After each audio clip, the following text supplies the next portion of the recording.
Bonjour, je te retrouve encore avec beaucoup de plaisir aujourd'hui. Nous parlerons de la lumière des nations. Dans la petite vidéo, nous découvrons une des attaques d'Israël contre les Palestiniens. Mais quelle est la mission d'Israël? Juste avant, prions.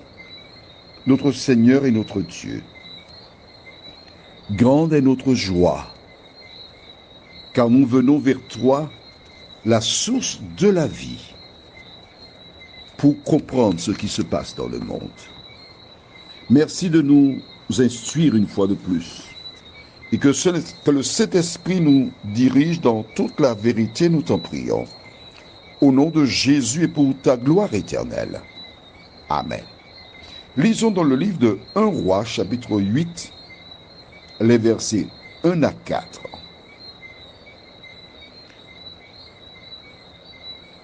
Alors, le roi Salomon assembla près de lui à Jérusalem les anciens d'Israël et tous les chefs des tribus, les chefs de famille des enfants d'Israël pour transporter de la cité de David, qui est Sion, l'arche de l'alliance de l'Éternel. Tous les hommes d'Israël se réunirent auprès du roi Salomon au mois d'Étanim, qui est le 7e mois pendant la fête. Lorsque tous les anciens d'Israël furent arrivés, les sacrificateurs portèrent l'arche. Ils transportèrent l'arche de l'Éternel, la tente d'assignation, et tous les ustensiles sacrés qui étaient dans la tente. Ce furent les sacrificateurs et les Lévites qui les transportèrent. C'était pour la dédicace du temple. Et alors Salomon a commencé une prière dans laquelle il fit de nombreuses demandes à Dieu. Mais je voudrais que tu ailles avec moi dans le même chapitre, les versets 41 à 43. Que dit la parole? Quand l'étranger qui n'est pas de ton peuple d'Israël viendra d'un pays lointain à cause de ton nom, car on saura que ton nom est grand, ta main forte et ton bras étendu. Quand il viendra prier dans cette maison, exauce-le des cieux du lieu de ta demeure et accorde à cet étranger tout ce qu'il te demandera, afin que tous les peuples de la terre connaissent ton nom pour te craindre, comme ton peuple d'Israël, et sache que ton nom est invoqué sur cette maison que j'ai bâtie. D'accord? Tu as vu, quand les étrangers viendront, exauce du haut de ta demeure. C'est ce que Salomon a demandé à Dieu dans sa prière. Maintenant, écris dans le cahier. Mais si, le cahier de 300 pages. Tu vois, tu n'écoutes pas quand je te parle. Tu vas regretter. Hein? Bon, celles et ceux qui ont le cahier de 300 pages, tu écris 1 Roi, chapitre 9, les versets 1 à 3. 1 Roi, chapitre 9, versets 1 à 3. Salomon a fait une prière à Dieu. Est-ce que Dieu a entendu exaucer la prière? C'est ce que nous lisons dans 1 Roi, chapitre 9, les versets 1 à 3. Lorsque Salomon eut achevé de bâtir la maison de l'Éternel, la maison du roi, et tout ce qu'il lui plut de faire, l'Éternel apparut à Salomon une seconde fois, comme il lui était apparu à Gabaron. Et l'Éternel lui dit, j'exauce ta prière et ta supplication que tu m'as adressée. Je sanctifie cette maison que tu as bâtie pour y mettre à jamais mon nom, et j'aurai toujours là mes yeux et mon cœur. C'est bon? Tu penses bien que lorsque Salomon a eu cette parole de Dieu, il l'a répétée. Et les gens de peu partout savaient que le temple est important. Voilà pourquoi les cousins arabes qui le savaient ont conçu une mosquée sur le temple.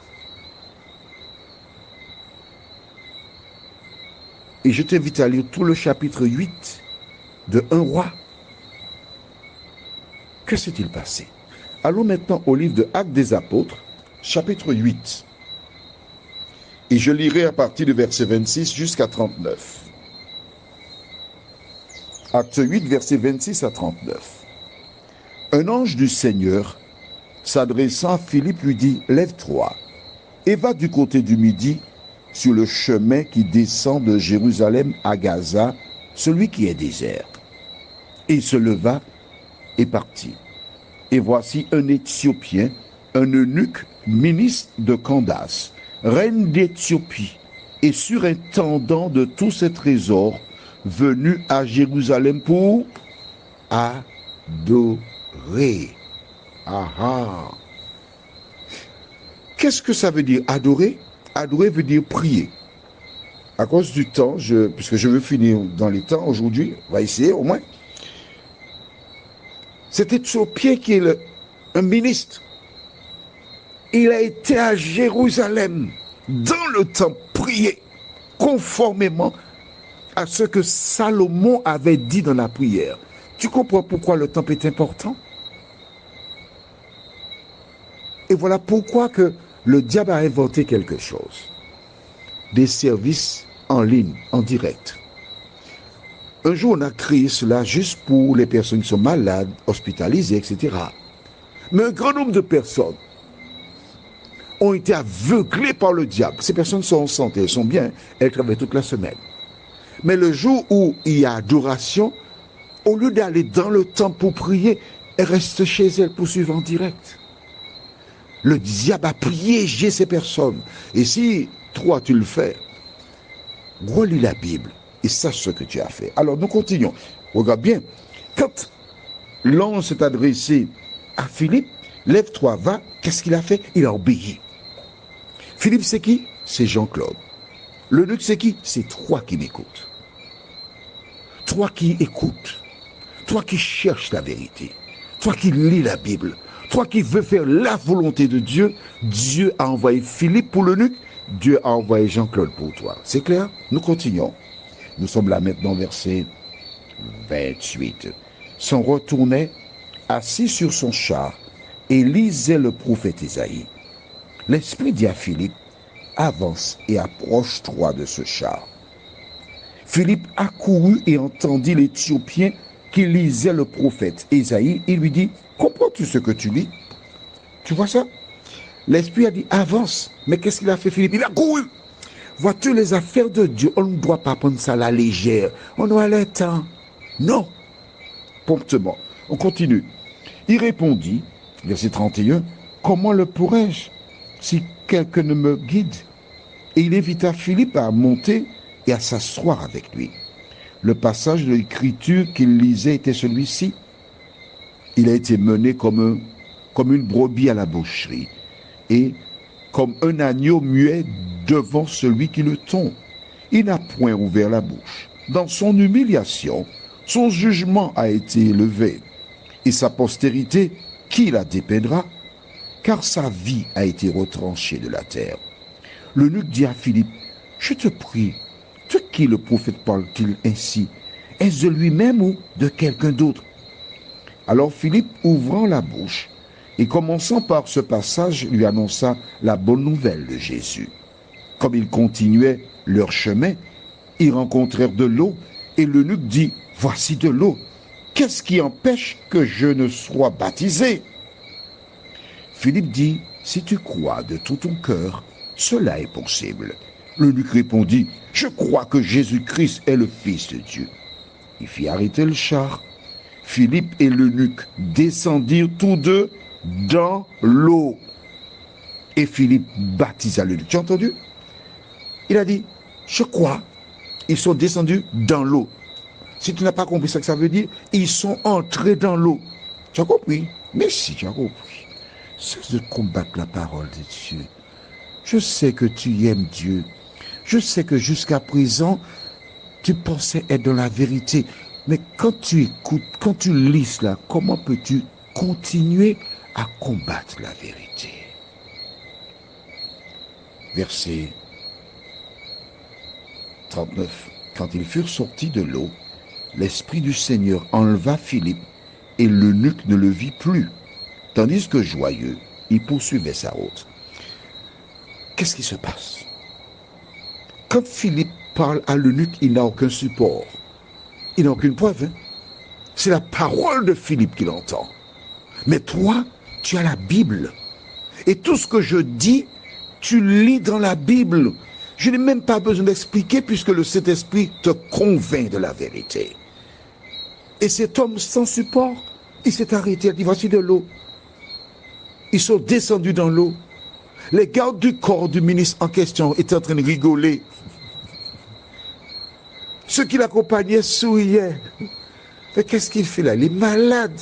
Il descend dans l'eau avec l'homme. Et si l'homme le noie, le tue? Mais quel imprudent! Ils ont entendu la même chose que l'eunuque. Mais ils n'ont jamais accepté le message. L'eunuque était le seul. Et quand Philippe l'a baptisé, la Bible déclare que le Saint-Esprit l'a enlevé. Pourquoi? C'était pour démontrer à l'eunuque que c'est une affaire divine et pour qu'il aille dire aux gens, voilà ce qui m'est arrivé. Et toutes ces personnes qui étaient là ont dû regretter en disant, ah oui, on était pratiquement là, mais qu'est-ce qui nous a empêchés d'être baptisés? C'est la même question que tu dois te poser. Qu'est-ce qui m'empêche de donner mon cœur à Jésus? La dernière référence, je ne vais pas être long, on va dans Ésaïe 49, versets 5 et 6. Ésaïe 49, versets 5 et 6 déclare, « Maintenant l'Éternel parle, lui qui m'a formé dès ma naissance, pour être son serviteur, pour ramener à lui Jacob et Israël encore dispersé. Car je suis honoré aux yeux de l'Éternel, et mon Dieu est ma force. » Il dit, « C'est peu que tu sois mon serviteur, pour relever les tribus de Jacob et pour ramener les restes d'Israël. Je t'établis pour être la lumière des nations, pour porter mon salut jusqu'aux extrémités de la terre. » À cause du temps, parce que je ne veux pas être long, mais normalement, je devrais lire cela ainsi. Maintenant, l'Éternel parle. Lui qui a formé Jean-Claude dès sa naissance pour être son serviteur, pour ramener à lui toutes les personnes qui écoutent les audios le matin et le soir et qui ont compris l'évangile.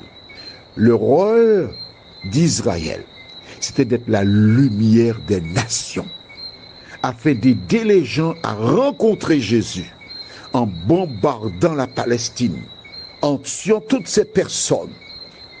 Israël ne remplit pas sa mission. C'est pourquoi Jésus, par sa mort, a appelé des femmes et des hommes pour apporter la bonne nouvelle aux habitants de toute la terre. Si tu as besoin de compléments d'information, un seul numéro de téléphone, plus 596 696 889 393 ou 88 93 93. Ne fais pas comme les gardes du corps de l'eunuque. Envoie-moi un message. Dialogue avec moi. Je t'apporterai les réponses à tes questions. Mais ne reste pas dans ton coin et faire à ta tête. Ce soir, je prie. Donc, ce jour, je prie avec toi. Seigneur, Israël devait être la lumière des nations. Mais aujourd'hui, en bombardant, tuant des enfants, en voulant mener cette guerre pour récupérer son territoire, ils ont oublié la parole que Moïse prononça jadis. dans Exode 14, 14, l'Éternel combattra pour vous et vous gardez le silence. De nous aider à garder nos yeux sur toi et à réaliser que tu réalises ton projet au nom de Jésus pour ta gloire éternelle. Amen. Je te souhaite une bonne journée sous le regard de Dieu. Et n'oublie pas, qui que tu sois, donne ton cœur à Jésus. Rappelle-toi du témoignage de Kira, cette jeune femme qui laissa le monde pour gagner le salut en Jésus. Prends bien soin de toi.